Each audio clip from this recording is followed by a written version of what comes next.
Obviously the Vikings, good division opponent. Got a lot of respect for what KOC's done out there and that staff and that team. They've had a lot of success. Have always found a way to win and be competitive in this league, in this division, certainly. So good players. Jefferson starts with him. He's outstanding. Quarterback is talented. Young guy, but he is mobile.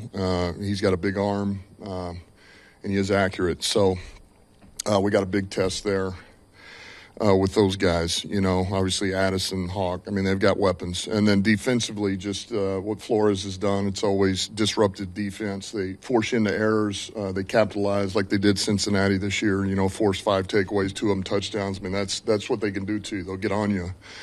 You got to stay composed and just handle your business, be patient. But a lot of good players, man. 58's hell of a player. Hargrave, Allen. And we can keep going down the line here. I think Metallus is a good player. Cashman's a good player. Pace is a hell of a blitzer. Round and round. Rogers has made some plays this year. Murphy's been there going on 3 years now. So good crew. Special teams is very active.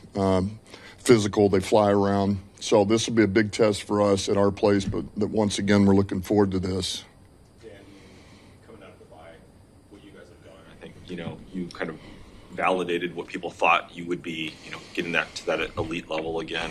A lot of expectations come with that. Do you like it? Does the team like it? Does it help you in any way? Does it hurt you in any way? Well, the first thing that I go back to is when I mentioned this about Sewell in the spring, is it's not about expectations, it's about our standards. The standards are the standards, and it's about us playing to those standards, and that's the most important thing. And everybody likes to keep it to one game at a time, but with this kind of tough stretch coming up here next few games, does anything need to be said? Do you think the players are aware of what's on the line and what that challenge is? Yeah, I think, look, I mentioned to the team yesterday, I just kind of put up where everything is stacking in the NFC right now. It's very competitive, especially at this point in the season for one conference. But all I stated was, hey, this is where we're at, this is where these teams are at, and this thing's about to shake out within the month of November. I mentioned this to you guys last week. You're going to start seeing some risers and fallers, and a lot of these teams are playing each other. We're one of them. So it really is just handle your business, man. And the bottom line is find a way to win your division. And we got Minnesota coming in here. That's number one. And then you worry about the next one after that. A little bit yesterday, or just kind of preparing for that offense. It doesn't matter who the quarterback is. What about him specifically? He's thrown 40 career passes. So how do you go back to college film and what do you know about him? Well, I know this. You watch Chicago and what he did. Had it a little bit rough there early, right? Throws the pick, then all of a sudden, man, he comes rushing back, and you just see the poise and the confidence and his ability to overcome that and really lead him to a win. That's impressive for a young guy. So that kind of tells me all I need to know. I know what the talent is. I've seen it. They're going to do what they need to do to help him out and try to reduce the stress, take as much off his plate, but yet allow him to do things he does well. And, and 18 is a catalyst. 18's a catalyst. Jones is a hell of a back. So they're going to find ways. They want to try to establish the run, screen game, get it to 18, get this kid on the move. So they're going to do a hell of a job. They'll have a good plan ready, and so will we. You mentioned the names there when you listed off all the defenders. They made a lot of changes up front, bringing in Allen and Hargrave, and then Redmond's got a lot bigger role this year. What about that collective maybe works better with what Flores likes to do? Yeah, I'm glad you mentioned Redmond. I think Redmond's an outstanding player. I really do, man. I think that guy is disruptive. I think he plays the run. I think he gets the edge in the pass game. Here's what I'd say. The looking for more disruption, more of a penetrating style defense up front is what they're looking for. And you can feel some of that, but it's, for the most part, it's very much what it's been. There's a couple of things that have changed from over the last couple of years a little bit, but all in all, it's very much Coach Flores. And being able to take the center job was huge for you guys, but I'm just curious how you've seen that energize him maybe, and where you think his level of play is compared to the last 2 seasons. Well, Graham, it's easy to see him energized. You can see it on his face. I love Graham. Graham's the same guy every day. He's just, get the job done. What do you want? Got it. I'm excited. Look at me. I'm sad. Look at me. Graham's been ultimate pro, man. He's a smart guy. He's played a lot of ball. He's thick in there. He can anchor. But I feel like he's kind of calmed us down in there.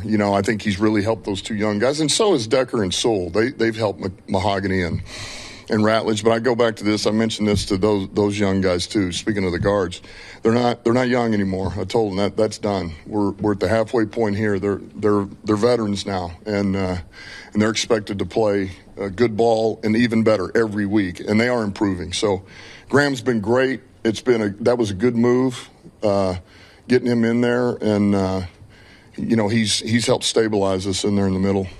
From a more competitive standpoint, sometimes teams will meet with quarterbacks, even though they're not going to draft him, just with the expectation to maybe get to know him better.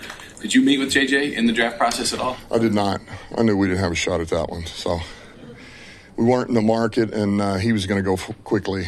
But did all the exterior work, About his college days. Again, like Dave was saying, because he hasn't played a lot in the NFL. He's a winner. That's number one. He's a winner. I mean, the guy has won a ton of games, and he's played a pro-style offense with Harbaugh at Michigan. So I think those are 2 things that you don't always find is the guy who plays pro-style and has played football, right? He's played and he's won. So that I mentioned his athleticism. He's mobile. He's got a big arm. He's a good decision maker. And he's like any other young quarterback. The more reps he gets, the better he's going to get. And how different is this Vikings team from the one you guys played in the season finale for all the marbles last year? Well, I think we're both different teams. I think we're both about where you're at the midway point, and I think I know for us we're trying to improve, man. We're not where we need to be yet. We've got so much room to grow, and I'm sure they feel the same way. So. I think we're finding our way. Everybody's trying to figure out the best way to move the football, stop the football defensively, gaining advantage on special teams, and so I think we're both teams looking to improve. Will Decker practice this week? And I guess do you have any better? I see him practicing tomorrow. Not today. He did yesterday, but I don't see it today. But I do see him practicing tomorrow. Thursday. Excuse me. They're off tomorrow. The injury front. Haven't checked in on Baki in a while. It's kind of been about, I think, a month since he's practiced, see where he's at. And then do you have any sense of a timeline on Davenport now that he's eligible to come off IR? I would say nothing new on Davenport. He is improving, but I can't give you a definitive this is when he's going to be back. I'm just very confident he is going to be back. We're going to get him back here. So I can't tell you an exact date there. And Vaki practiced yesterday. He's going to practice today. He's going to practice Thursday after the day off. And so we're hopeful. He looked good. He looks good right now. And hopefully we can get him to the game. That's the plan. What is the balance there, Dan? Just with IR candidates when it's 3-4 week recovery, like how do you make that decision on whether to keep them on the roster to free up the spot? Yeah, it's tough. That's something that we go through all the time, and that's what Brad's constantly, the amount of shuffling and thinking and moving and that goes into it to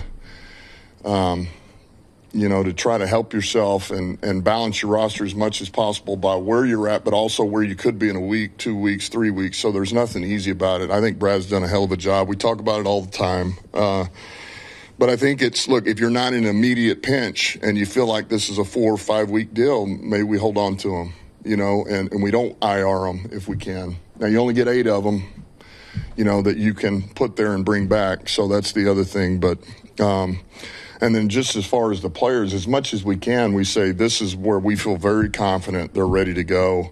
And a lot of times, not always, it comes back to, well, then let's give them another week. We do our best to try to man, are they ready? Are they really ready? And then get them some practice time. It doesn't always work that way, but we do the best we can with it.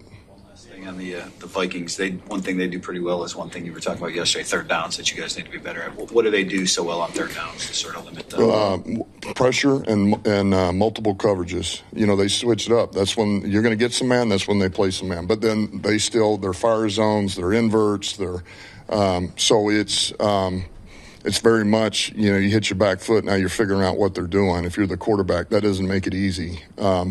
Fortunately, we have a veteran quarterback that's played a lot, but it makes it hard. So he does mix a lot of things up, and then they're very disruptive. That's why we go back to third and manageable. It's a statement that everybody would agree with. Man, you get in the third and longs, and it gets really difficult because they can get on you and force you in an error, and that's when they get these takeaways and or sack fumble, something happens. So.